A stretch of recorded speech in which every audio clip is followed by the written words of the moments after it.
Students, आज हम आपसे बात करेंगे यूवी स्पेक्ट्रोस्कोपी के बारे में। ये शब्द स्पेक्ट्रोस्कोपी बिल्कुल नया है आपके लिए, पहली बार सुना होगा। सबसे पहले ये समझिए कि स्पेक्ट्रोस्कोपी होती क्या है। साइंस की वह शाखा या विज्ञान की वह शाखा जिसमें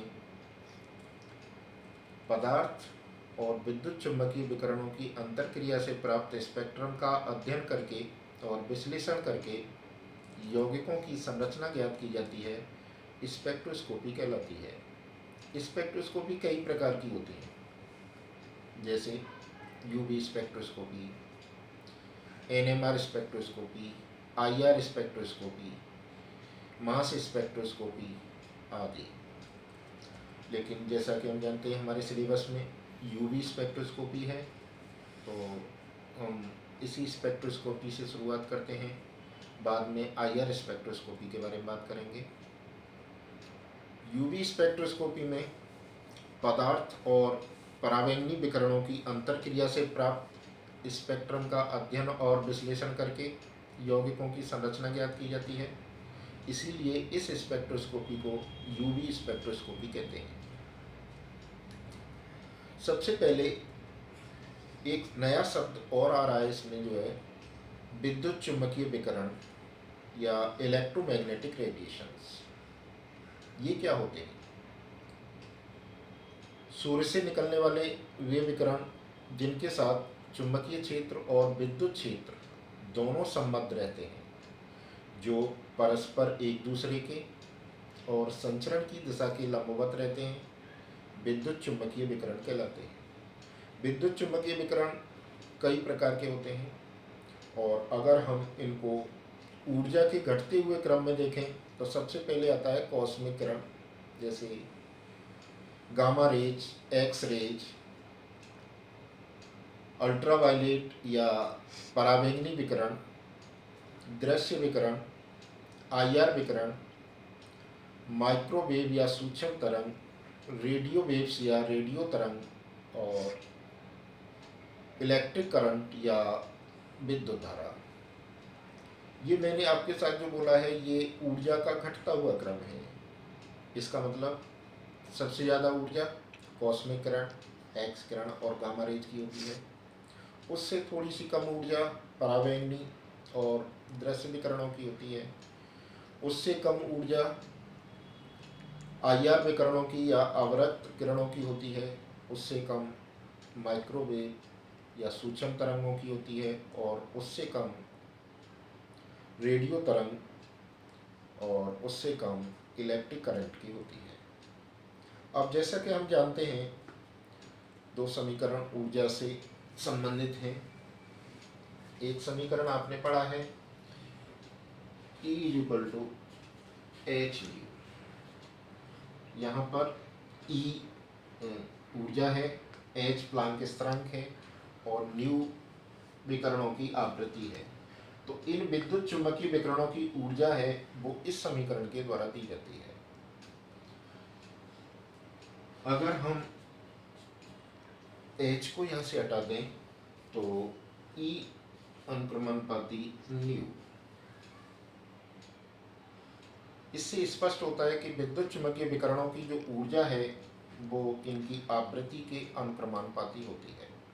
अर्थात जो विकिरण मैंने अभी आपको बताए, अगर हम उनकी ऊर्जा को देखें और आवृत्ति को देखें तो दोनों का क्रम बिल्कुल एक समान होगा।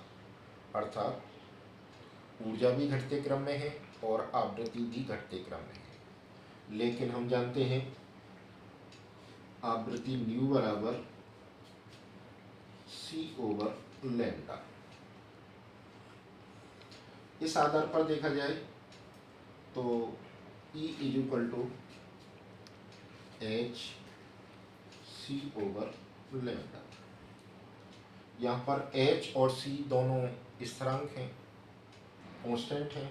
अगर हम इनको हटा दें तो E अनुक्रमानुपाती 1/λ।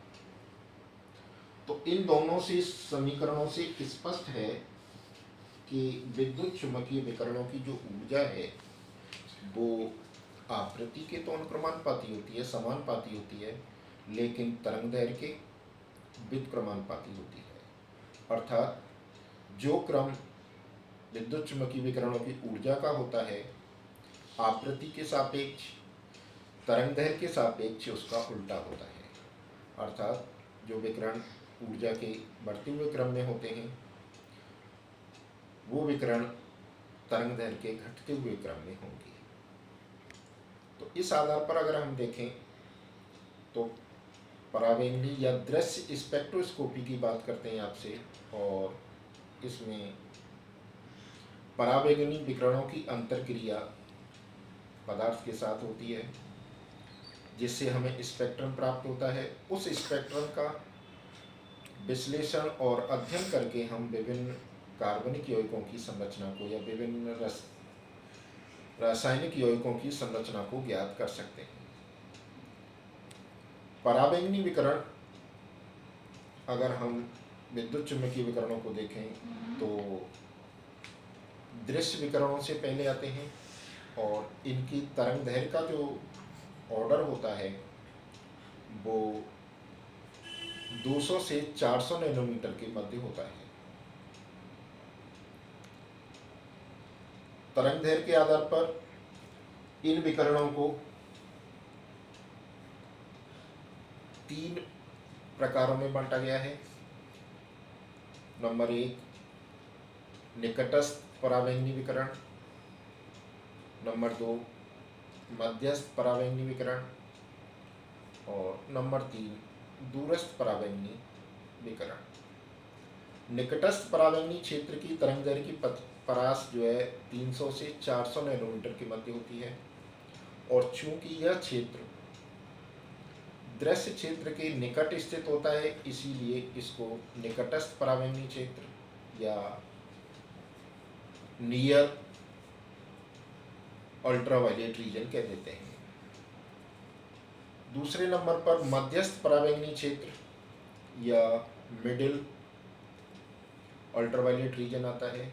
इसकी तरंग दैर्घ्य की परास 200 से 300 नैनोमीटर के मध्य होती है, और यह क्षेत्र निकटस्थ और दूरस्थ परावैंगनी क्षेत्रों के मध्य स्थित होता है, इसीलिए इसको मध्यस्थ परावैंगनी क्षेत्र कहते हैं। तीसरा प्रकार परावैंगनी विकिरणों का है दूरस्थ या निर्वात परावैंगनी क्षेत्र।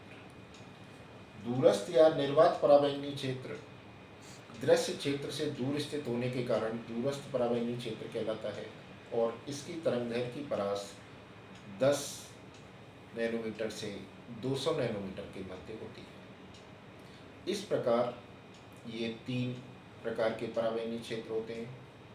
अधिकांश कार्बनिक यौगिक मध्यस्थ परावैंगनी क्षेत्र से यूवी विकिरणों का अवशोषण करके स्पेक्ट्रम प्रदर्शित करते हैं, इसीलिए इस क्षेत्र को मुख्य परावैंगनी क्षेत्र भी कह सकते हैं। और जैसा कि हम जानते हैं, इस क्षेत्र की तरंग दैर्घ्य की परास कितनी है? 200 से 300 नैनोमीटर के मध्य। इसलिए अधिकांश कार्बनिक यौगिकों के द्वारा 200 से 300 नैनोमीटर के मध्य यूवी स्पेक्ट्रम प्रदर्शित होता है। अब जैसा कि हम जानते हैं कि जब भी कोई पदार्थ परावैंगनी विकिरणों से अंतर क्रिया करेगा तो उस पदार्थ के द्वारा परावैंगनी विकिरणों का अवशोषण होता है। वे पदार्थ परावैंगनी विकिरणों का अवशोषण करके विभिन्न प्रकार के इलेक्ट्रॉनिक संक्रमण प्रदर्शित करते हैं। चूंकि परावैंगनी विकिरणों की ऊर्जा का मान काफ़ी अधिक होता है, इसलिए इन इलेक्ट्रॉनों के संक्रमण के लिए पर्याप्त ऊर्जा परावैंगनी विकिरणों से प्राप्त हो जाती है। ये विकिरणों का जो अवशोषण होता है वो कुछ नियमों के अंतर्गत होता है, और उनमें सबसे पहला नियम है, परावैंगनी विकिरणों का जो अवशोषण होता है वो 2 नियमों के अनुसार होता है। एक है आपका लैम्बर्ट नियम और दूसरा है बीयर लैम्बर्ट नियम। तो सबसे पहले लैम्बर्ट नियम के बारे में बात करेंगे आपसे।